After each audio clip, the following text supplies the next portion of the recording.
bonsoir à toutes, bonsoir à tous et bienvenue dans ce nouveau numéro de Radio Fringale. Ce soir, on est au taquet. Hier, on a vécu une course de dingue. On se retrouve pour débriefer le Tour des Flandres et avec moi, l'inusable, l'increvable Adri. Adri, comment vas-tu ?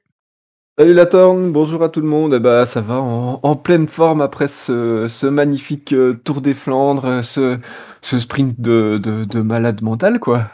C'est arrivé de fou. On a rien compris, Moi j'ai rien compris au final. Il a fallu que je regarde quatre fois l'arrivée après pour vraiment comprendre ce qui s'était passé. C'était un truc de fou. Je crois que c'est aussi pour ça qu'on aime bien le vélo. Donc on va voir tout ça tout à l'heure. Ils t'ont pas écouté, ils ont pas mis ta caméra préférée cette fois-ci, les salauds. Non. Mais avec les deux qui revenaient de derrière, on aurait été surpris encore plus que Pogacar, je crois. Et avec nous, il revient de la percée du vin jaune. Cela lui a-t-il percé les boyaux ou est-il resté tubeless hier lors de ce Tour des Flandres ? Raphaël, comment vas-tu ? Salut les gars, ça va super bien. Hier, direct du Mont Poupet. Cette ascension relativement difficile d'ailleurs, il est à noter. Si le Tour de France veut y faire un tour, ce sera pour notre plus grand bonheur. Et oui, je suis resté ébahi et sans voix également, Adri, devant le magnifique sprint que nous a proposé Mathieu Van Der Poel, mais ça, on en discutera certainement plus tard. Ton chouchou qui gagne. Exactement, j'ai une petite anecdote là-dessus. Et on remercie aussi évidemment tous les auditeurs qui ont regardé la preview du Tour des Flandres parce que c'était juste exceptionnel. Ouais, totalement. D'ailleurs, merci beaucoup pour le soutien. Merci à ceux qui se sont abonnés. Si vous nous découvrez et que c'est pas encore fait, n'hésitez pas à vous abonner sur cette vidéo-là, puis à continuer à nous suivre parce que c'est clair que ça nous donne de la motivation et c'est aussi pour ça qu'on est là ce soir. En dernière partie d'émission, puisque l'on connaît une star, on peut le dire, deuxième ex-aequo, nous aurons la chance d'accueillir Poppy qui a réalisé une performance sur Cycling Fantasy sur le Tour des Flandres exceptionnelle, encore jamais réalisée dans notre belle équipe du Canyon Belfort-Wallet. Donc sur la fin, il nous donnera un petit peu ses petits tips, ses petits secrets pour la création de son équipe et il nous expliquera comment il a fait pour performer ainsi. Messieurs, sans transition, une seule et unique charade ce soir. Est-ce que vous êtes chaud ? Ça va aller très très vite. Allez, Yes. c'est parti. C'est parti. Mon premier se trouve au milieu d'un bateau. Mon deuxième est le... Matej Moric. Quoi ? Matej Moric. Non. Mon deuxième est le contraire d'amer. Mon troisième est la meilleure carte du jeu de cartes. Et mon dernier est un homme qui nous a fait une performance XXL hier soir. Oui, exactement. Madouas. On va en reparler un peu plus tard, mais on devait lui faire le big up de l'année parce que pour le moment, c'est celui qui nous a fait le plus rêver sur une course depuis le début de saison, en tout cas moi, personnellement, en tant que coureur français. Messieurs, hier, le Ronde, une course de dingue. On va vous raconter tranquillement avec le neveu du père de Sarre, j'ai nommé Adrien, ce qu'il s'est passé dans ces 60 dernières bornes de folie, agrémenté des meilleures anecdotes de Raph et les miennes. Adrien, qu'est-ce qui s'est passé sur ce Ronde 2022 ? Il s'est passé déjà une course plutôt classique dans son départ. On va passer rapidement sur les 210 premiers kilomètres. Désolé. Mais Attends, tu notes pas la performance des Trek qui ont réussi à rouler en tête du peloton pendant 10 bornes ? Non, je passe tout ça à l'as pour me concentrer sur le premier enchaînement vieux Quarmont-Paterberg. Et à un peu moins de 60 km de l'arrivée, la grosse accélération de Tadej Pogacar, qui a un peu fait exploser le peloton qui était encore bien groupé. C'est vraiment l'action qui lance la course. Cul sur la selle. Cul sur la selle, c'est quand même plus facile pour les monts pavés, parce que sinon, si tu te mets en danseuse, t'es moins stable. Et il a vite pris le coup de pédale, parce que on l'a senti tout de suite à l'aise d'accélérer comme ça. Et du coup, il y a quand même un gros groupe au-dessus. Il fait pas la différence tout seul, mais on a déjà eu quelques premières infos. On a vu Van Der Poel, Kung qui était loin, qui était mal placé au pied, donc qui ont dû faire aussi des efforts pour revenir. Donc là, premier gros temps de course et ensuite, l'enchaînement avec le Paterberg, un peu plus de 50 km de l'arrivée et là, c'est la même chose, ça monte, très vite. Je crois pas que Pogačar se soit tout de suite réexcité.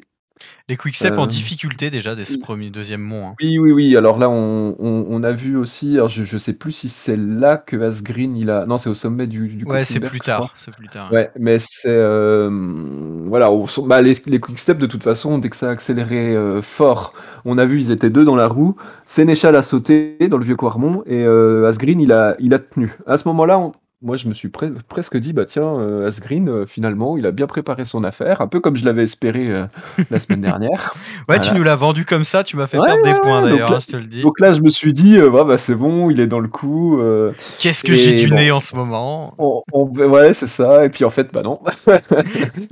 Et donc il y a un temps de course après, donc cet enchaînement avec le Paterberg, où il y a 2 coureurs qui s'isolent devant. Dylan Van Baarle de Indineos et Fred Wright de la Bahrain Victorious. Sur un temps un petit peu mort, comme il y a parfois entre 2 monts et où les favoris se regardent un petit peu, il y a encore un gros groupe. Et tout ça, ça nous amène au terrible Koppenberg qu'on vous avait présenté, la semaine dernière. Et là, c'est le moment pour Pogačar de remettre, une grosse attaque. Et là, il y a juste 2 coureurs qui peuvent prendre sa roue, Mathieu van der Poel et le surprenant Valentin Madouas, qui arrive à accrocher la roue du Hollandais. Mats Pedersen a un temps,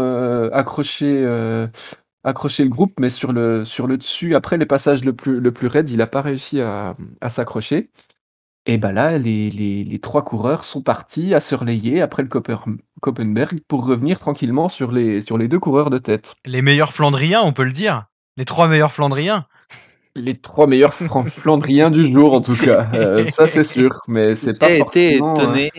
J'ai été étonné de voir Madouas prendre autant de relais d'ailleurs, hein. Ah, on va en parler, on va en parler. L'attente, c'est ce que tu disais aussi tout à l'heure. On peut dire peut-être pourquoi, on peut le dire Ouais, maintenant. Vas-y ouais, Raph, je bien t'en sûr. prie, je t'en prie. De De pourquoi t'as été étonné? Ah Selon j'ai toi, été qu'est-ce qui étonné parce que la dernière fois, je l'avais déjà dit, je trouvais que Valentin Madouas, c'était je crois que sur À travers la Flandre, prenait assez peu de relais dans le groupe où il était, même s'il était vers l'avant et cetera et je m'attendais pas du tout à le voir à ce niveau-là, à le voir, mais pas rivaliser, parce que Adri, tu nous expliqueras à la fin, ce qui s'est passé, mais prendre autant de relais et prendre part à l'effort de ce collectif de 3 coureurs, accompagné quand même des 2 mais parmi les 2 meilleurs coureurs du moment, en fait. Oh, les 2 Et meilleurs coureurs du moment. pourquoi ça t'a gêné alors qu'il relaie? Moi, Ça ça m'a m'a pas gêné, gêné. ça Ah m'a moi, ça m'a étonné. gêné. Ah OK. Moi, je vais te dire, ça m'a gêné et j'en parlais à Adri parce que j'ai pas compris la tactique. Je me suis dit: «Putain, tu es Madouas, tu es là avec les 2 cadors, tu te retrouves un peu ici, on sait pas trop qui tu es», hein, parce que les 2, ils se retournent, il faut: «Mais attends, c'est qui ce mec? On l'a pas vu l'année dernière, d'où il vient?» Tu as Kung qui est derrière, c'est quand même le leader de la formation FDJ. Donc tu peux très bien dire aux 2 monstres qui de toute façon eux vont rouler parce que c'est les plus forts et qu'ils ont tout intérêt à rentrer sur Wright et White pardon et Van Baarle qui sont devant. Écoutez-moi les gars, mon leader il est juste derrière, je fous pas un coup de pédale, vous allez-y et puis voilà, de toute façon, je suis pas un coureur monstre. Enfin je veux dire, tu Pedersen qui est derrière et c'est Stuyven dans le groupe qui dit: «Je prends pas un relais», les mecs ils le regardent en lui disant: «Eh, mon cul quoi, Pedersen c'est ton leader, à d'autres. Tu es Madouas, tu as Kung derrière, tu roules pas». Moi, je vois pas où est le problème et tu sais de toute Moi, façon que je pense que Madouas, excuse-moi de te couper. Je vas-y, pense vas-y. que Madouas, il s'est dit: «Mais en fait là, si je relaie et si on creuse, derrière ça reviendront pas parce qu'il y a 2 avions avec moi et en fait si ça se passe bien, je peux choper un podium». À mon avis, il Oui, l'a c'est vraiment sûr. joué, perso, il s'est pas dit, «Allez là, je vais essayer de m'économiser encore pour les taper au sprint ou pour les poser dans le dernier mont». Mais Et de toute je façon, ça pense rentrait quand même pas, non? Enfin, je veux dire Pogačar, ouais, Van der Poel. mais tu peux t'en douter un petit peu, mais t'es Ouais, pas ouais. certain non plus. Ouais, ouais. T'es pas Il y a certain eu que derrière ça tellement de rentre fois, pas, tu sais pas aussi, alors je pense pas que Van der Poel et Pogačar, auraient, arrêter de rouler si Madouas avait pas relayé. Mais après, c'est aussi, c'est l'approche du vélo où t'es devant, t'es échappé, t'es un peu cramé, tu réfléchis pas forcément à tout. Quand on est devant la télé, on réfléchit des fois mieux que les coureurs parce qu'eux, ils sont dans l'effort et c'est dur des fois d'être lucide. Et je pense qu'en fait, il a fait ça naturellement en se disant, je suis dans les 5 premiers du Tour des Flandres et ça peut peut-être le faire. Raph, tu disais? Tu veux que je te rappelle ce qu'on avait dit sur Colbrelli la dernière fois Oui, mais Colbrelli, c'était un leader. Après le Paris-Roubaix de l'année dernière, on avait quand même sacrément craché sur Colbrelli, qui n'avait pas pris un relais à Mathieu Van Der Poel, et puis qui... Moi, j'ai jamais rien dit là-dessus. Adrien, on sait. C'était Latorne et moi. C'était Latorne et moi, on était, je sais plus. Oui, mais c'est pas pareil. En débrief de course, on s'était. Et puis, là, c'est juste, je dis pas qu'il a raison ou pas, Madouas, je suis en train d'essayer de trouver une explication. Oui. Mais pour moi, pareil, Colbrelli, c'est pas la même. Colbrelli, il est champion d'Europe. Enfin, je veux dire, et d'ailleurs, Colbrelli, quand il est dans la roue au championnat d'Europe du petit Evenepoel, il le relaie pas. Hein. Il le relaie pas. Il en a rien à foutre, tu vois. Et je veux dire, et c'est pas les mêmes statuts, c'est pas les mêmes machins. Genre. Tu vois, limite. Ouais, mais bon, c'est différent de toute façon. Mais comme dit, voilà, il est encore jeune, Valentin, pas forcément peut-être l'expérience ou comme tu dis, la réflexion de se dire. Ou alors c'était la bonne technique, hein, on lui a dit dans l'oreillette, écoute mon gars, t'es devant, tu roules, tu creuses, Kung il est derrière en tempo. Voilà. Et puis voilà. Donc du coup, à force de se relayer, les trois, ils finissent quand même par rentrer sur les deux coureurs de tête. Et, Dylan et Fred. Dylan et Fred. On dirait qu'on joue au qui est. Le duo Chuck. Et du coup, arrive le Kreuzberg, où là, les 5 restent groupés. Et puis finalement, on arrive dans les 20 derniers kilomètres. Et là, le dernier enchaînement vieux Quarmont-Paterberg, où là, Pogačar prend à nouveau la tête. Il fait pas d'attaque surprise. Hein. Il se met devant, il roule, et puis d'un coup, on voit qu'il grimace un petit peu plus, que les jambes tournent plus vite. Et effectivement, après, on voit que Wright il saute. Non, c'est Van Barle qui saute en premier. Wright il saute. Et puis après, Van Der Poel est bien dans la roue de Pogačar. Madouas, on se dit, il va y arriver. Et puis non, du coup, l'élastique pète et ils sont il y a plus que 2 phénomènes en tête de course, Van Der Poel et Pogačar. Et petite stat, juste, à 30 km de l'arrivée, l'équipe nous met un sondage. Valentin Madouas peut-il remporter le Tour de France? Oui à 52%, non à 48% et 10 545 votants. Mais sondage l'équipe. Enfin, faut voilà. Sondage l'équipe. Incroyable, putain, on est des génies en France. Ouais, c'est ça. Et alors, quand Van Der Poel et Pogačar sont isolés, moi vraiment, je regardais les images et je me suis dit, mais on a les 2 champions de la décennie en fait. On a 2 coureurs vraiment extraordinaires. Et qu'est-ce qu'ils font bien au vélo quand ils sont ensemble sur une course et quand ils sont les deux. Là, ils ont rendu la course vraiment chouette. En tout cas, moi, j'ai trouvé vraiment chouette. Et c'est on les aurait pas forcément. Il y a quelque temps, on n'aurait pas pensé qu'ils allaient se retrouver comme ça en duel dans le final du Tour des Flandres. Et ouais, je me suis dit, mais quels 2 champions ces mecs-là. Et sur n'importe quelle course, hein, parce que Van Der Poel, il va chercher le maillot jaune sur le Tour de France et puis il assomme toutes les classiques. Pogačar, il va chercher des monuments et les grands tours et les courses d'une semaine et tout en fait. Enfin, c'est vrai, Adri, ils sont fantastiques. Ils sont exceptionnels. Et tellement exceptionnels qu'ils n'arrivent pas à se départager dans le Paterberg, où on a vu encore Pogačar prendre la tête, mettre un gros tempo, mais bon, Van Der Poel, il était pas facile dans la roue, mais il était vraiment dans la roue. Non, mais dans cette montée, il y avait tellement de watts, si on veut plus utiliser de nucléaire, on sait qui est-ce qu'on met, hein, parce que putain, mon gars, quand Van Der Poel, sa roue avant, elle décolle. Il avait un braquet énorme encore, Van Der Poel. Tu voyais qu'il lui restait encore de la force. Et je pense que là, à ce moment-là, il s'est dit, c'est bon, le sprint là, je vais l'avoir au sprint. Et donc ils arrivent tous les deux. Je crois qu'il y a une trentaine de secondes en tête au sommet du Paterberg. Derrière, il y a Madouas et Van Barle qui sont les deux pour la place de 3 et 4. et puis Wright qui est un peu plus loin, derrière et je crois même qu'il se fait rattraper par Kung-Getens, il me semble, hein, qui C'est sont ça. qui sont derrière. Voilà. Et donc arrive après, en général, je trouve que c'est les 13 kilomètres les plus longs de la saison, ceux-là. Surtout quand il y a un gars tout seul devant. Donc là, c'était un petit peu différent. Mais moi, les premières années, mais quand il y avait un gars tout seul échappé sur ces 13 derniers kilomètres, mais je me souviens de Peter Sagan quand il était tout seul ou de Philippe Gilbert. Oh là là là là, mais tu te dis, ça va jamais se terminer.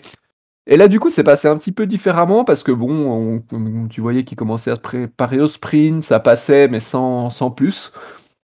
Et puis arrive le dernier kilomètre. Un dernier relais passé par Pogacar qui s'écarte pour laisser Van Der Poel en tête. Et là, un sprint totalement arrêté où les 25 secondes d'avance fondent en 500 mètres d'une manière assez incroyable.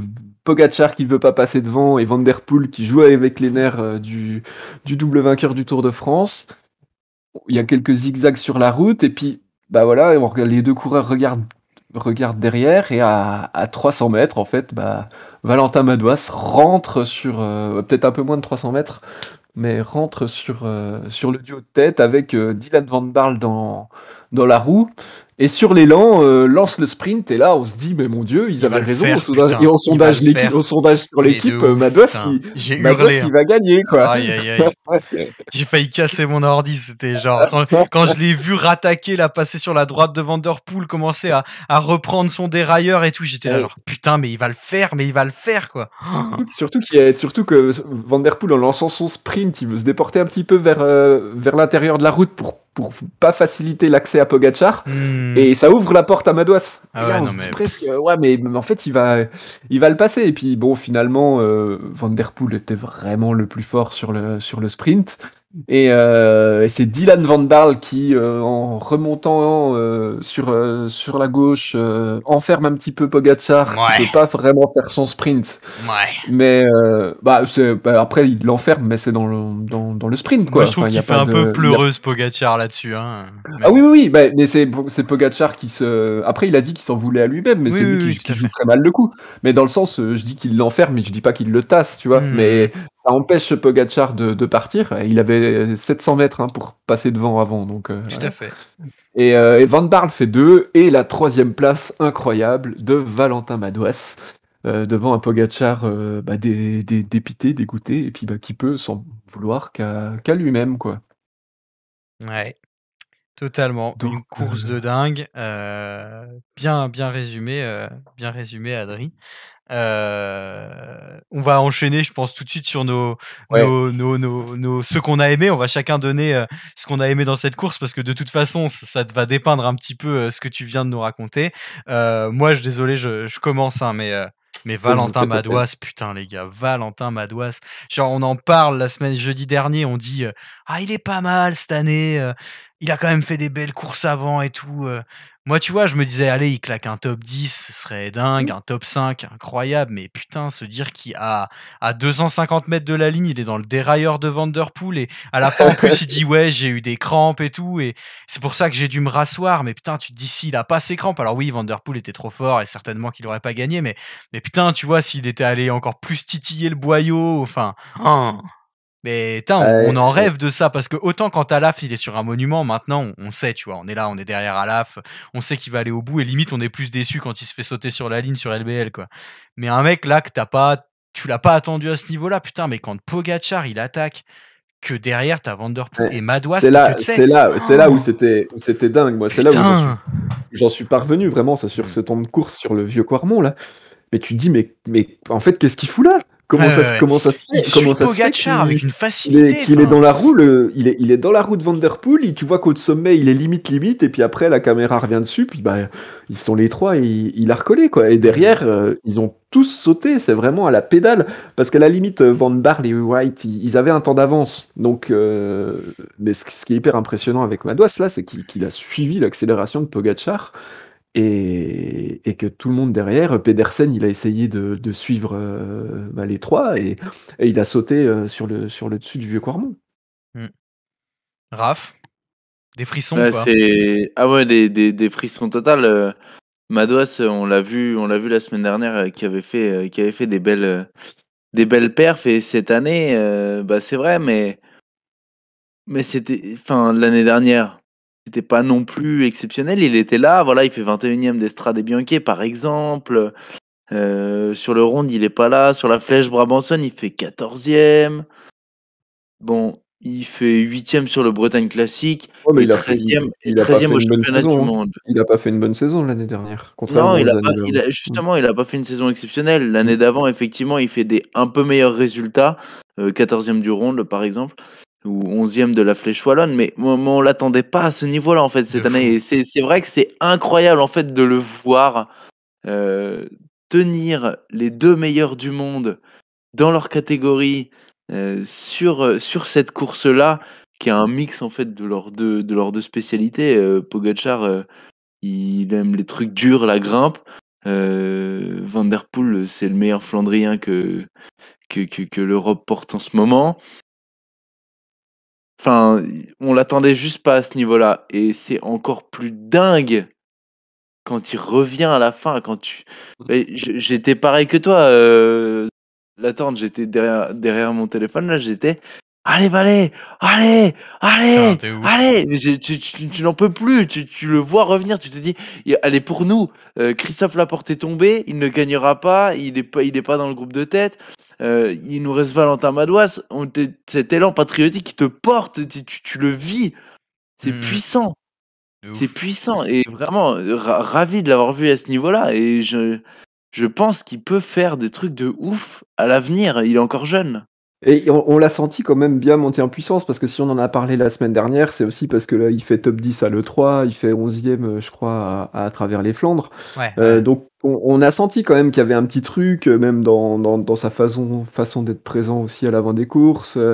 Mais c'est vrai que, bah voilà, s'il arrive dans le groupe, dans le groupe avec Pedersen là, et Laporte pour la 8e place, où il y a Christophe, bah tu te dis c'est bien, il a fait une belle course, on l'attendait à ce niveau-là, c'est même limite, on est content parce qu'il a confirmé, il a le niveau, il peut peut-être aller chercher un podium un jour, mais là il a fait la course à l'avant, et je pense que c'est aussi pour ça, on en parlait tout à l'heure, c'est aussi pour ça qu'il a voulu relayer, parce que pour Ouais, lui, ouais. il voulait être un acteur de la course, il a été un acteur de la course, et lui, en tout cas, sa façon de faire, et là, hier, c'était ça, moi, je passe Merlet comme Pogačar et Van der Poel, parce que je pense qu'il ne se considère pas inférieur à Pogačar ou Van der Poel. De toute façon, si tu penses que t'es moins bon que les autres à ce niveau-là, tu n'y arrives pas, hein. Donc je pense vraiment qu'il a eu toujours voilà, cette mentalité dans le final. Et ouais, là, on voit vraiment ce vieux Quarmont, la façon dont il s'est accroché. Mmh. Chapeau, quoi. Non, Chapeau. puis même plus généralement, on leur a bien tapé sur la gueule, hein. Faut dire ce qui est quand ils nous ont sorti, qu'avec, Pinot et Gaudu, ils visaient le podium du Tour, blabla machin. Mais, sur Ouais. ces Flandriennes jusqu'à maintenant, Grosse, et chapeau à la FDJ hein. qui Grosse qui course d'équipe. ouais, qui nous met Madouas 3e, Kung 5e, enfin 3e de l'E3, hein, Kung. ouais, 3e de l'E3. Ouais, Il y a et aussi, Le Gac qui a et fait une puis on a vu super course, quoi. le gars Ouais, qui est Genietz aussi, le champion de Luxembourg, mmh, qui ont été à l'avant tout le long, hein. Ils sont dans le gros peloton derrière, mais mmh. ils ont bossé, et c'est eux aussi qui ont, je pense, protégé Madouas et Kung sur la partie finale où il y avait un enchaînement de monts. Et ça les a forcément aidés sur la fin de course, ouais. Mmh. Voilà, donc chapeau Yes. Valentin Madouas. On passe à ton coup de cœur, Raph. Je vous en ai parlé avec assez d'émotion juste avant. C'est le sprint, magnifique de Mathieu Van der Poel, qui joue avec les nerfs de Pogačar jusqu'à la fin. Et j'aurais aimé même que sur cette émission, on se fasse ou un petit commentage, en fait, Un live, de ouais, ce de sprint-là, ouf. un commentaire en live, ça aurait été fou. Comme je vous dis, j'étais comme un fou en même temps à voir, Valentin Madouas revenir, et en même temps voir Van der Poel qui a l'audace, qui a le culot, le toupet de laisser revenir les mecs derrière. Il le voulait, hein. Il voulait que les mecs derrière reviennent, Et c'est ça qui le fait gagner d'ailleurs, en fait. Enfin, ça qui le fait gagner. Non, parce que c'était le plus fort. Mais c'est le fait que Van Barle passe devant Pogacar qui met Pogacar hors course. Et de ce fait, c'était encore plus incroyable de la part de Van Der Poel. Et imaginez, il combat à armes tellement inégales parce qu'il part arrêté. Les mecs arrivent lancés. Il arrive à aller fumer tout le monde. Il a assommé tout le monde et il a prouvé qu'il était le meilleur. Il a fait ça avec une classe. Et du coup, je vous disais que j'avais une petite anecdote un peu drôle là-dessus. À la suite de la course, que je regardais dans la voiture en rentrant de la percée, hein, c'était sport. Hein. Mon premier réflexe, ça a été d'aller sur Cycling Fantasy, avant même que les résultats soient annoncés, et de changer mon coureur préféré, d'enlever Alaphilippe et de mettre Mathieu Van Der Poel. Le gars qui change de coureur préféré. Il a aussi changé son pseudo, il s'appelle Mathieu Van Der Raff maintenant. Non mais j'ai toujours hésité entre Mathieu Van Der Poel et Julien Alaphilippe. Et cette saison, Mathieu Van Der Poel me ravit, me régale. Et autant des fois, t'avais l'impression qu'il était un peu blasé, genre l'année dernière ou l'année d'avant, sur les cyclocross, quand il gagnait, il était pas toujours hyper souriant. Là, tu vois comme ça lui a fait plaisir à la fin. Tu vois comme il est refait. Et comme il est content d'avoir... Et je suis encore plus content parce que la pépite, il l'a mis à Pogacar. Que Pogacar, il s'est cru assez malin pour attendre que Van Der Poel lance son sprint. Et que derrière, c'est revenu. Et que c'est ça qui l'a fait perdre. Et vraiment, enfin... Merci Mathieu, merci The Flying Dutchman, le Hollandais volant, pour ce que tu m'as fait vivre ce week-end. Moi, je vous annonce tout de suite, dans 1 mois et demi, quand Alaf bat Pogacar au sprint avec le maillot de champion du monde sur LBL, Raph nous annonce une anecdote. Les gars, il faut que je vous dise ma première chose que j'ai fait. C'est possible, j'annonce, c'est possible. Si ça se passe vraiment, je le fais. Bien sûr, mais c'est parce que c'est ça aussi, c'est vivre cet instant-là, c'est vibrer en fait. Il nous a fait vibrer Mathieu Van Der Poel sur son sprint. Et c'est pour ça que c'est sur ça sa que course, j'ai aimé. Sur sa course, tu vas en parler, Adri. Mais il a été impressionnant. Moi, je l'ai trouvé vraiment très impressionnant parce que il a couru avec une justesse qu'on n'est pas forcément habitué, je trouve, à le voir courir comme ça. Il n'a pas attaqué. Il n'a pas attaqué Van Der Poel, alors que d'habitude, il attaque 20 fois avant. Enfin, il va y avoir Paris-Roubaix l'année dernière, le Tour des Flandres les dernières années. On parle même pas de l'Amstel Gold Race qui gagne en 2019. Et là, en fait, il s'est fait, je dis qu'il a très bien couru, mais il s'est fait quand même avoir au placement sur la première attaque de Pogacar à plus de 50 km de l'arrivée, où il est 25e et il est loin. Mais j'ai trouvé dans sa façon de réagir, il s'est pas affolé. Il est resté dans les roues parce que de toute façon ça montait hyper vite, donc l'effort que ça, il aurait pu rentrer plus rapidement ou faire un effort plus tôt, mais ça lui aurait coûté trop d'énergie et il a hyper bien géré, il connaît parfaitement la montée et il a fait l'effort juste sur la fin pour revenir ramener 2-3 mecs et c'est ce qui facilite le regroupement. Et après en fait il s'est dit ok Pogacar il est hyper fort. Je suis peut-être pas assez en jambes aujourd'hui ou j'arriverai sûrement pas à le lâcher dans les monts. En théorie, je suis plus rapide que lui au sprint, donc je me colle dans sa roue. Et dans les monts, je me colle dans sa roue. Et puis point barre. Dans les monts, il est pas en tête. Hein. Donc, entre parenthèses, ça fait comme Colbrelli dans sa roue sur Paris-Roubaix l'année dernière. Hein. C'est la même tactique sur les passages difficiles. Il sait que il faut qu'il le colle. Donc du coup, il reste dans sa roue. Et puis le sprint est juste incroyable avec comme il joue avec les nerfs de Pogacar. Et c'était sûr qu'il n'y en a aucun des deux qui allait craquer parce que je pense que c'est des gars qui ont tellement un ego de ouf qu'ils pensent que quand ils ont décidé une tactique dans le final, ils tiennent. Et il l'a fait avec une justesse. Bon, c'est quand même la 3e année de suite qu'il arrive dans un sprint à 2 sur le Tour des Flandres, donc il commence à comprendre. À chaque fois, c'est lui en tête. Et la première année, en 2020, avec Van Aert, il adopte un petit peu la même tactique. Il retarde un maximum le sprint parce qu'il sait que sur la giclette et sur les 5 premiers coups de pédale, il il est injouable. Et là, en plus, avec le retour des 2 de derrière, ça rajoute un petit peu à la dramaturgie et il se lance suffisamment tôt pour pas se prendre un gros courant d'air par Madouas. Donc ouais, non, vraiment, j'ai trouvé très impressionnant et très, très juste dans sa façon de courir. On peut lui dire merci pour 2 choses. Alors, déjà pour le sprint qu'il nous a donné, comme tu dis, moi je trouve qu'il a bien appris de l'année dernière. On l'a vu sur À travers la Flandre sprinter, j'ai l'impression, alors c'est mon analyse, l'année dernière, il se dit: «Bon, je suis plus rapide qu'Asgreen, je vais lui en mettre une tout de suite, il va comprendre, il va être, 20-30 mètres derrière moi». Enfin peut-être pas 20, mais une dizaine de mètres derrière moi. Un peu comme ce qu'il a fait à Benoît, mercredi dernier et finalement, en fait, Asgreen, il est super frais et il lui fait: «Bah, tu sais quoi? Tu veux sprinter sur aussi longtemps? Bah, on va voir qui c'est qui va emmener plus». Et puis Asgreen, comme tu le disais, justement Adrien avant le début de l'émission, bah, il a le braquet et il finit par revenir. Et donc Mmh. là, je pense que Van der Poel, il s'est dit: «Attends, si je lance trop tôt avec Pogačar et qu'il est un peu plus frais, je vais pas le décoller tout de suite, il va réussir à revenir et sur la vélocité, Oui. sur un sprint long, pas dit que je le pète». Donc magnifique Mmh. ajustement Mmh. technique. Et puis deuxième grand merci à Mathieu Van der Poel. Adrien, tu vas nous en parler juste après, mais merci d'avoir tenu Tadej, quoi. Parce que, c'est clair qu'un Tadej qui part à 30 bornes de l'arrivée en mettant une attaque de monstre et puis on est tous là à se dire: «Bon, bah, voilà, bah, là, je peux vous dire que les 13 derniers kilomètres, ils auraient été longs, quoi». Ils auraient été Ouais. longs et on aurait dit: «Putain, encore, quoi, encore». Bah, c'est ce que moi je me suis dit, bah, en fait, ce qui a manqué au Strade Bianche, c'était Van der Poel pour que la course elle ait un petit peu la même physionomie. Que là clairement s'il y a pas Van der Poel aujourd'hui, bah, Pogačar il fait péter tout le monde et puis il s'impose avec 1 minute d'avance et puis au revoir. Et c'est ce qui a rendu la course, bah, voilà, la course, hyper intéressante et puis, hyper avec ce final de dingue.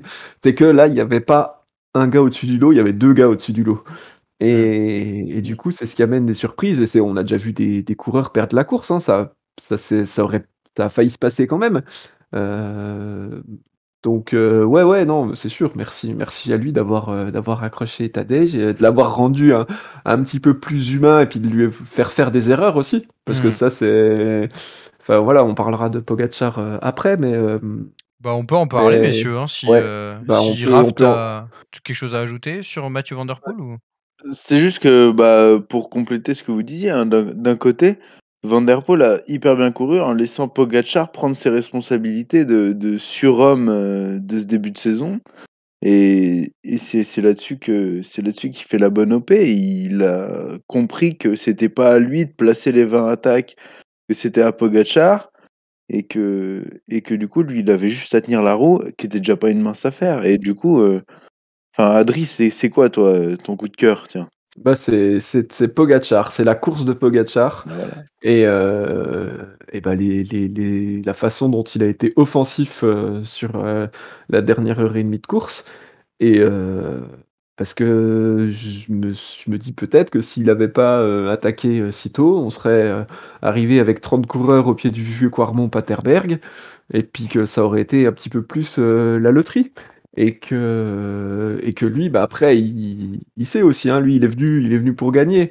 Donc il savait que pour gagner, fallait qu'il soit, le plus isolé possible, qu'il y ait pas de éliminer un maximum les gros sprinteurs et partir de loin parce que c'est un coureur, hyper endurant, qui aime les efforts de loin et puis qui a déjà montré que ça lui faisait pas peur de partir dans des grandes chevauchées et ouais, non, moi ce qui m'a beaucoup plu, c'est cette façon, bah, allez, j'attaque, je sais que c'est pas là où je vais faire la différence, mais après j'attaque encore et j'accélère et puis il a essayé, jusqu'au bout, hein, même, dans le Paterberg. Je sais pas à quel point il y croyait de faire péter Van der Poel, mais on sait jamais, hein, si vraiment il avait été sec, et qui tu 10 secondes au Paterberg, au sommet du Paterberg, tu peux arriver, à tenir jusqu'au final. Mais il Donc a failli, hein. Il a failli quand Van der Poel prend la bande de roulement sur la droite. ouais, mais Il se fait tu vu comme il revient Van der Poel dessus après? Ouais, ouais, bien sûr. Il prend quand même un vélo de retard et tu te dis et là, tu te dis sur le moment, hein, pendant quelques dixièmes de seconde: Ouais. «Putain, Van der Poel, il est mal. Putain, Oui, s'il lâche là, en fait, mais qu'est-ce qu'il est il mal» et en fait, bon, il arrive à revenir très vite, mais Il a failli parce que Van Der Poel, il s'est un peu planté sur la trajectoire, mais il n'a pas failli parce qu'il était vraiment plus fort que Van Der Poel et que Van Der Poel allait craquer. Ouais, mais on y a cru. Hein. Enfin, moi, je suis comme Raph. À un moment, j'y ai cru. Hein. Oui, Il tirait la langue. Hein. Ouais. Non, mais bien, t'es obligé de tirer la langue à ce moment-là. Je veux dire, le gars qui tire pas la langue, c'est qu'il y a un souci. Mais ce que je veux dire, c'est que nous, on y a cru parce qu'on n'a pas très bien compris ce qui se passait au début. Et on s'est dit, Van Der Poel, il est sec, donc du coup, il va chercher le côté, il peut plus tenir la roue. Alors qu'en fait, je pense que c'est pas parce qu'il était sec, c'est qu'il essayait de s'économiser encore un maximum. Et que ça n'a pas marché, mais on a vu, il a mis 3-4 coups de pédale, il est comme un gros bœuf, et puis il est rentré dans la roue arrière. Comme un Van Der Poel. Moi, je suis d'accord, un grand bravo à Tadej. On en parlait la semaine dernière, on disait: «Est-ce qu'il aura, téléchargé la mise à jour flandrienne dans son ordinateur, Tadej?» Et bah, visiblement, il l'a fait, hein. En tout cas, il a compris, après à travers la Flandre que là, il était pas en promenade chez mamie et que s'il laissait, 30 secondes d'avance, à un groupe, de mecs qui ont l'habitude de faire des flandriennes dans une course comme à travers la Flandre, il les revoyait pas. Donc je pense qu'il s'est dit: «Si c'est pas moi qui dynamite tout sur le Tour des Flandres, bah, et que je me fais piéger, je vais avoir les boules et je reviendrai pas, non plus». Donc un grand bravo à lui. Bon, même si je suis pas du tout fan de son arrivée, mais ça, peut-être que voilà, hein, comme tu disais, un gros ego, puis quand on est un tel champion, en fait, faire 2 ou 4, on s'en fout. On vient ici pour gagner, donc il se dit: «Bah, voilà». Derrière, il dit qu'il est déçu, mais peut-être qu'en fait, il s'en fiche de pas être sur le podium, enfin, voilà. Et puis, Adrien, je voulais juste revenir sur, des conversations qu'on a pu avoir sur le vélo et où tu nous dis souvent, hein, c'est pas le meilleur qui gagne. Alors bien sûr, on n'est pas des bleus, on le sait, mais là, hier, et Van Der Poel l'a dit dans son interview, pour lui, le meilleur, et il était déçu d'ailleurs que Tadej soit pas sur le podium parce que c'était Tadej. Et c'est vrai que si tu regardes toute la course, Tadej, il est monstrueux de A à Z.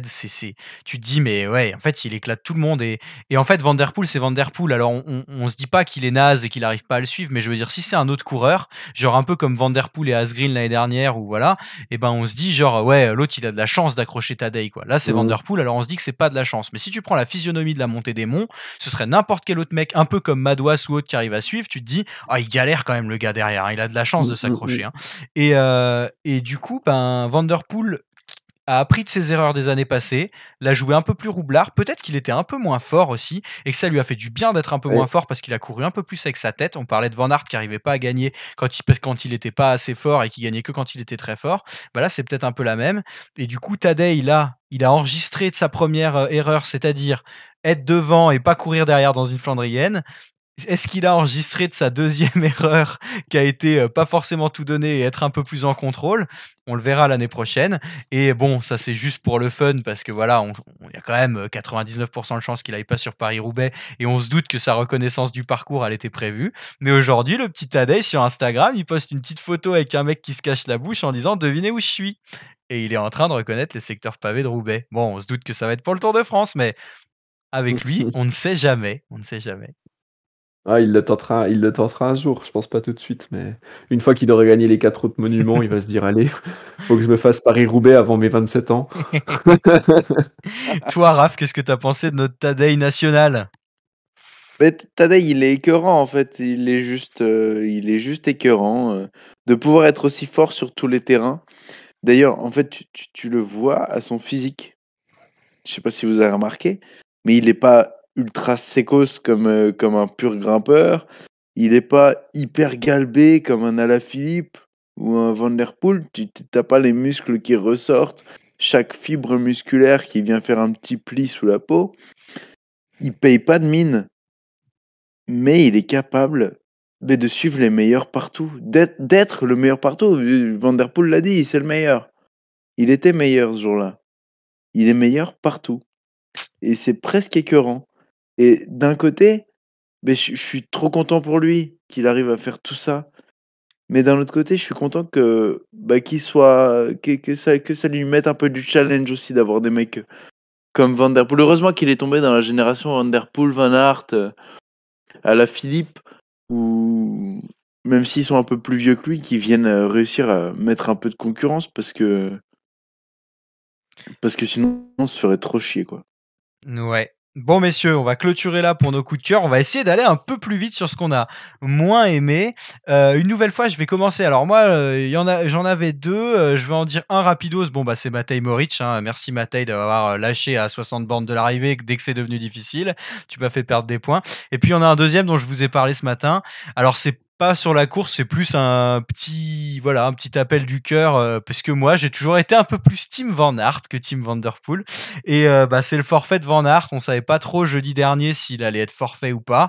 Finalement, il a pas participé et c'est vrai que quand on voit la course qu'on a eue hier, on se dit qu'un Van Aert en Cannes là-dessus, comme il l'est depuis le début de saison là et qui peut montrer, son petit maillot, belge, à l'avant de la course, entre Tadej et Mathieu et voire en mettre une ou 2 ou participer au sprint, enfin voilà, être là, bah, ça aurait rendu la course encore plus belle et puis on a vu les Belges déchaîner, sur ces routes-là toute la journée hier, c'était magnifique.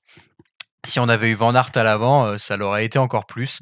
Donc voilà, j'ai pas aimé ce forfait-là, il est malade, c'est la vie, mais je suis un peu triste pour le spectacle parce qu'on retient une édition de dingue, mais qui aurait pu devenir, je pense, mythique si Van Aert avait été présent. Ouais, c'est vrai que son forfait est forcément dommageable, hein, surtout qu'on le voyait bien accrocher les routes devant et puis, le final aurait été forcément, tout autre. Bah, du coup, moi, je vais enchaîner avec mon coup de ce que je n'ai pas aimé, c'est, bah, du coup, ses coéquipiers, là, Jumbo-Visma, bah, qui a du coup, vraiment été inexistante. On l'a senti, j'ai trouvé vraiment, perdu sans son leader. Je pense aussi, bah, je pense qu'ils ont été assez touchés moralement, hein, de se dire: «Oh, on était en passe de» parce que ça galvanise aussi le fait d'avoir un mec comme Van Aert, dans son équipe, hein. Il y Puis a qu'à ça ouvre voir des portes. le début de saison de Laporte pour en parler. Hem Et ouais, là, je les ai sentis un petit peu perdus. Benoît, il est sorti, il a attaqué, mais c'était à contretemps. Laporte pas dans le coup. À un moment, il y a Van Hooijdonk qui roule en tête de peloton. Bah, c'est au début où, dès que Van der Poel, Madouas et Pogačar sortent, derrière, en fait, il y a qu'un gars qui roule, c'est Nathan Van Hooijdonk et c'est là aussi où l'écart se creuse parce que lui, il a beau se mettre à bloc et j'ai vraiment senti là la tentative désespérée de la Jumbo pour vraiment pas que Van der Poel, il aille gagner alors qu'il y a pas Van Aert, et ouais, du coup, je les ai quand même pas trouvés, flamboyants malgré les quelques attaques derrière, mais c'était en chasse-patate de Tish Benoot. Donc bon, il devrait faire mieux, je pense, une fois que Van Aert va revenir pour, remettre son titre en jeu à l'Amstel Gold Race, mais voilà, déçu de leur course. Raphaël, qu'as-tu pensé des Jumbo et notamment de Christophe Laporte? Et puis qu'est-ce que du coup tu as à nous dire toi sur ce qui t'a moins plu dans cette course? Bah, je suis super déçu de Christophe Laporte. Je vous le rappelle, hein, j'avais dans mon équipe au moment où Van Aert était encore là, Van Aert, Tish Benoot et Christophe Laporte parce que je les trouvais trop forts et même dans la preview, j'essayais de vous faire croire à ce que je pensais et que les Jumbo-Visma étaient vraiment les plus forts. Et du coup, en voyant Laporte chuter, j'étais vraiment très, très déçu. Je me suis dit: «Bon, une chute, c'est dommageable, hein. Tu as du mal à t'en remettre d'une chute. Tu vas rarement gagner quand tu viens de tomber». Bon là, il fait 9e. Ils ont pas été là où on les attendait. Tish Benoot, qui suit Mathieu van der Poel sur, Dwars-door-Vlaanderen, ne peut pas le suivre sur le Ronde. Non, un peu déçu effectivement de la Jumbo-Visma. J'avais une entière confiance en eux. J'ai une confiance qui est plus trop entière, mais qui est quand même grande, mais qui est plus trop entière. Et moi, ce qui m'a vraiment déçu sur cette course, c'est les quick step. Les Ils qui? m'ont C'est quoi ce Et c'est Continental Pro, non? c'est ouais, quelle ouais, couleur c'est quelle couleur le maillot? Parce que j'ai regardé la course dimanche, alors, je sais plus, rouge? Rouge? C'est écrit Lotto dessus, je crois, Lotto. Non, non, non, vraiment les quick step, déception ultime. Ils avaient une équipe, avec des noms qu'on connaît par cœur, des noms qu'on a vus sur plein d'autres trucs. Ils ont une réputation à tenir. Ça fait tellement d'années qu'ils sont au top niveau sur ces courses-là. Et ouais, Patrick Lefebvre, cette année, n'a pas eu le nez, a pas su aller chercher les bons petits jeunes, a pas su aligner les bonnes personnes sur les bonnes courses. Je sais pas, j'en sais rien. Mais en tout cas, ils ont pas été là. Je sais plus qui fait la meilleure place, mais c'est au-delà de la 30e place, il me semble. Et pour moi, c'est beaucoup trop décevant pour cette équipe. Et je préfère même pas m'éterniser là-dessus parce qu'ils ne le méritent pas sur cette course. Et Ouais, Asgreen 23e. La meilleure, 23, voilà, bon, 23. La meilleure place, il arrive dans le groupe pour la 15e place. C'est décevant, c'est dépitant. Bah Asgreen, oui, on l'a c'est le vu, tenant du titre, hein. on l'a vu au sommet, c'est au sommet du Paterberg, je crois. Du Koppenberg. Du Koppenberg qui se fait pousser par un assistant. Ouais, il a son ennui mécanique. C'est parce qu'il venait d'avoir un ennui mécanique qui se fait pousser. Ouais. Mais il est déjà plus dans le coup. Hein. Il est déjà oui, il était avant l'ennui mécanique, il était déjà plus dans la course. Hein. À ce moment-là, tu te dis ciao, quoi. C'était la dernière carte qui pouvait éventuellement aller chercher un top 10 sur un gros coup d'éclat, un grand exploit. Et non. Et même un top 10 pour eux. J'espère pour eux qu'ils feront mieux sur le tour du Pays Basque où les Ardennaises où Evenepoel vient de prendre la 2e place sur le tour du Pays Basque sur le chrono de départ derrière Primož Roglič.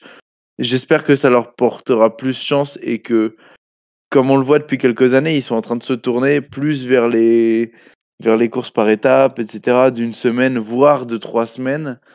Espérons que ça leur réussisse parce que la transition, pour l'instant, elle n'est pas réussie. Ok, très bien.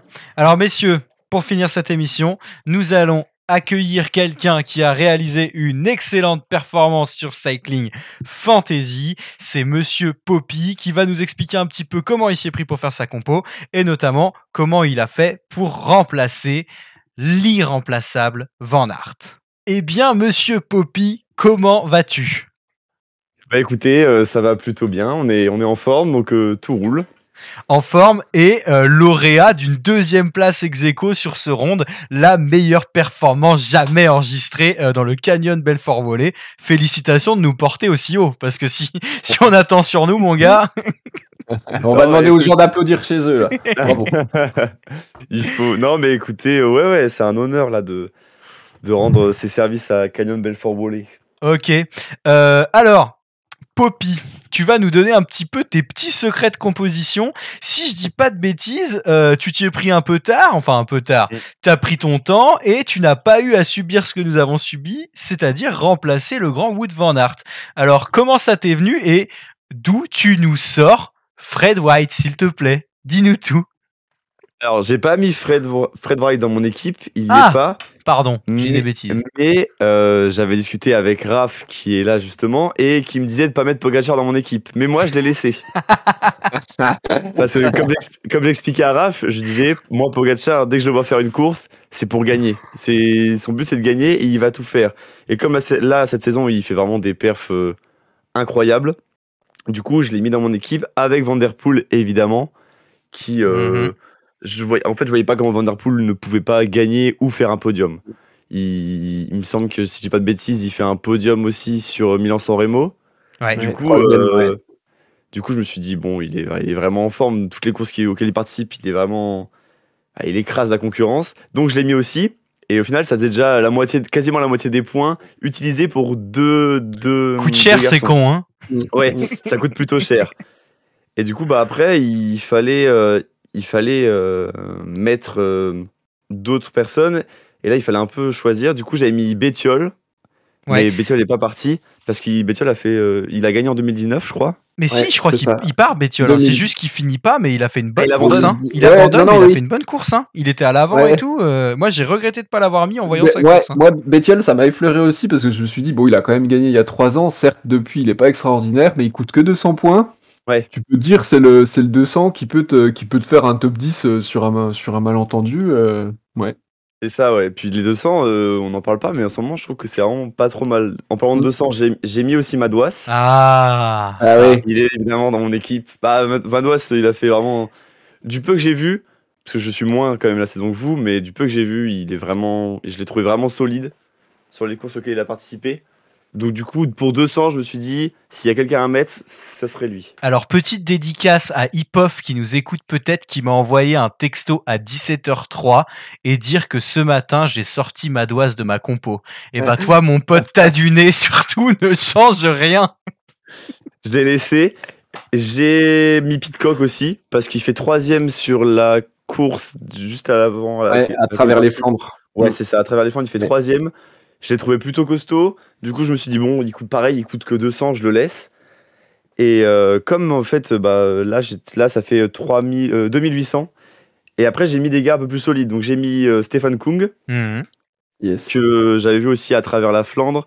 Et je l'ai trouvé un peu à la peine, surtout quand ça a commencé à monter, commencé à accélérer et tout ça. Du coup, je me suis dit, bon, j'hésite un peu à le mettre parce qu'il coûte quand même 800. Et je me dis, s'il a mal récupéré ou qu'il est encore un peu rupture, j'ai peur qu'il lâche très vite prise et que il se retrouve un peu hors top 10 et qu'au final, il rapporte pas de points. Au final, c'est bon, il a fini 5ème, je crois. Ouais. Donc, c'est parfait. Ensuite, donc, j'avais mis aussi Van Barle. Très bon nez, ça. Je sais pas vraiment d'où ça sort. Parce qu'il a pas vraiment des résultats qui sont incroyables cette saison. Il est moins fort que l'année passée, ouais. C'est vrai. Il a pas des résultats de fou. Van Barle, c'est toujours le gars sur des longues courses. Il va toujours pouvoir. Il fait 2ème au championnat du monde l'année dernière. Oui. Hein.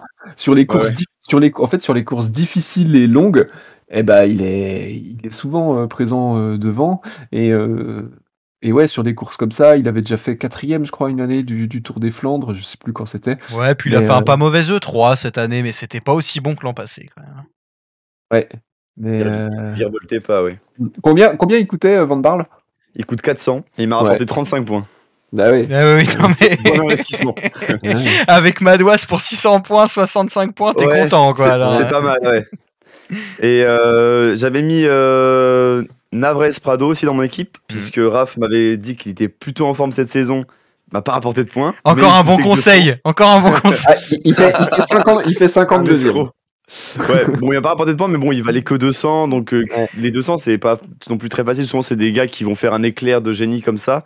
Et du coup, c'est un peu, j'ai envie de dire, entre guillemets, c'est un peu de la chance. Par exemple, Fred Wright, le maître, je pense, le mec qui a mis Fred Wright. T'étais premier. Mais en fait, je t'ai dit des conneries, mais c'est parce que je me suis mélangé. C'est le mec qui est premier qui met Fred Wright. Ouais. Et le premier, il gagne avec. Écoutez bien, Van Der Poel, Asgreen, Kampenhardt qui font 0. Il a Madoise, Van Barle, Pitcock, Pogacar, Kung et Alfred White. Enfin, Fred White qui, du coup, sur Cycling Fantasy s'appelle Alfred White. Alors, je ne sais pas, mais voilà. Il a rapporté combien de points, Wright ? C'est un 200 qui en rapporte 18, ouais, c'est ça. Ouais. Non, mais tu étais largement premier avec Wright. Hein. Ouais, mais bon, si alors là, pour le coup. Pour le coup, le truc, c'est que moi, j'ai mis Christophe Laporte et il fait 2 places de moins. Et il me rapporte 14, donc en fait je perds mes 4 points là-dessus, quoi. Ouais, mais tu rigoles, Laporte tellement plus logique à mettre que Alfred White, quoi, genre... Au début, il me semble que quand j'avais fait mon équipe au début, je me suis dit, Laporte, il emmène bien Van Aert, donc s'il l'emmène assez loin, je m'étais dit, au pire des cas, parce que j'avais regardé un peu, mais sans faire mon équipe, et je m'étais dit, il peut emmener Van Aert, donc je le mets. C'est un mec qui peut rapporter, voilà, il peut être 10ème, 8ème sur une fin de course où Van Aert fait au sprint. Et au final, après, j'ai vu que Van Aert n'était pas là, mais je me suis dit, je sais pas, cette année, je trouve qu'il est vraiment, vraiment costaud, il fait des belles courses, donc je l'avais quand même mis au final. Ok, merci. Alors moi, je vais pouvoir vous raconter un petit peu comment j'ai remplacé Van Aert. Alors, je l'ai remplacé par un coureur exceptionnel que j'adore, récent vainqueur de Milan-San Remo, qui hier a fait une course non, je déconne, qui a fait une putain de course de merde et qui m'a fait perdre 800 points, c'est Matej Moric. Matej, je te déteste. T'as fait perdre Laporte sur une étape du Tour de France l'année dernière, tu m'as rien rapporté sur cette course-là, t'as fait perdre Turgis sur Milan-San Remo, t'es officiellement le coureur que je déteste le plus, c'est tout pour moi. Ok, moi comment est-ce que j'ai remplacé Wout van Aert? Donc je l'ai enlevé et j'ai aussi enlevé un gars que j'avais mis dans mon équipe. J'ai enlevé Jan Tratnik qui fait 2ème, donc là j'ai super bien senti mon coup. Non, pas 2ème, pas 2ème. 12ème. Oui, 12ème. Okay. Oui, pardon. Enflammade. Donc voilà. Non, c'est Dylan Van Barle, monsieur, c'est Dylan Van Barle. Donc en fait, pour 400 points économisés, bah, j'ai perdu les points que m'aurait rapporté sa 12e place. Et à la place, bah, j'ai mis le nouvel ami de la Torne, Matej Moric. Très beau coureur, très beau coureur. Voilà, très bon, très bon. Mais j'avais aussi rajouté Stéphane Kung, du coup. Ah, ça c'est flairé. Donc là-dessus, j'ai plutôt pas trop mal compensé. Mais le coup d'avoir enlevé Tratnik, ouais, j'avais un peu les boules. Surtout qu'il y a des fois dans le direct, je croyais que White, en fait, j'ai trouvé qu'il avait la posture de Tratnik sur le vélo. Puis Tratnik, il sort. À un moment, je me suis dit, oui, Tratnik, il attaque en plus à un moment. Et je me dis, oh non, Tratnik, il va faire dans les 10, je vais te dégoûter. Puis bon, finalement, il fait 12. Voilà pour la petite histoire. Ok, et toi, Raph? Toi qui visiblement est l'homme dont il faut suivre les conseils pour faire 6e. 6500e. J'annonce le niveau quand même, les gars. Ne finis pas 6500e par hasard. Mais on est obligé de parler de ça en vrai. Comment tu l'as remplacé? Dis-nous rapide. Comment tu l'as remplacé? Comment je l'ai remplacé? J'ai viré Madouas. Oui. Non. Aussi. Quoi? Non. T'avais pas mal. Ouais, mais t'as écouté l'émission qu'on a faite la dernière fois ou pas? Tu l'as mis en coup de cœur, d'accord. Oui, je l'ai mis en coup de cœur. Bien sûr, je l'ai mis en coup de cœur. Mais je l'ai viré parce que Van Aert était parti et qu'il fallait que je mette Turgis, Stuyven, le 23e, le 50e et le DNF. Voilà. Oh, t'es si pur. Franchement, c'est de la pureté ce que tu nous racontes. Non, c'est pas de la pureté, j'ai le seum. Moi, je perds mon Ronde van Vlaanderen là-dessus. Ça se trouve, je fais top 1000 ou même top 500 si Van Aert est là. Mais puisqu'il est pas là, je me fais souiller la tronche. Je me rappelle avoir présenté cette application l'année dernière en disant à Adrien, Raph, il a vraiment du nez, il se plante rarement, il est vraiment impressionnant. Cette saison 2022 est sous le signe de la Quick Step pour Raphaël, voilà. Bon, messieurs. À l'image de ma sélection d'Asgreen. C'est ça. Messieurs, merci Poppy d'avoir participé à cette émission et d'être venu nous donner un petit peu tes conseils. Quand tu auras fait premier sur Paris-Roubaix, on n'hésitera pas à te rappeler si tu es dispo pour que tu viennes nous donner tes petits tips. Et premier sur le Tour du Pays Basque aussi, j'annonce. Ah, monsieur a de grandes ambitions, c'est beau. On va rire à la fin quand je serai 8 millième ou quelque chose comme ça. Ok. Messieurs, merci de nous avoir accompagnés pour cette preview. Chers fringaleuses, chères fringaleuses qui nous regardez, merci. Et comme vous le disait Raph en début d'émission, encore merci de nous avoir suivis autant pour la dernière émission, la preview du Tour des Flandres. Vous avez été plus de 420 en 2 jours. Enfin bref, pour nous c'est dingue. Peut-être que pour d'autres c'est rien du tout, mais nous ça nous fait très plaisir. N'hésitez pas à vous abonner et puis à nous suivre sur Instagram où on poste un peu plus régulièrement. Et puis vous pourrez voir d'autres volets de Radio Fringale. En attendant, n'oubliez pas de vous alimenter. On essaye de vous sortir une 2e émission dans la semaine si tout va bien, parce que ce week-end, c'est l'Amstel, le début des Ardennaises. Donc on est bien hypé de notre côté. Prenez soin de vous, restez en forme. Messieurs, à bientôt. Ciao, à la prochaine. À plus. Allez, salut, bonne soirée à vous. Ciao.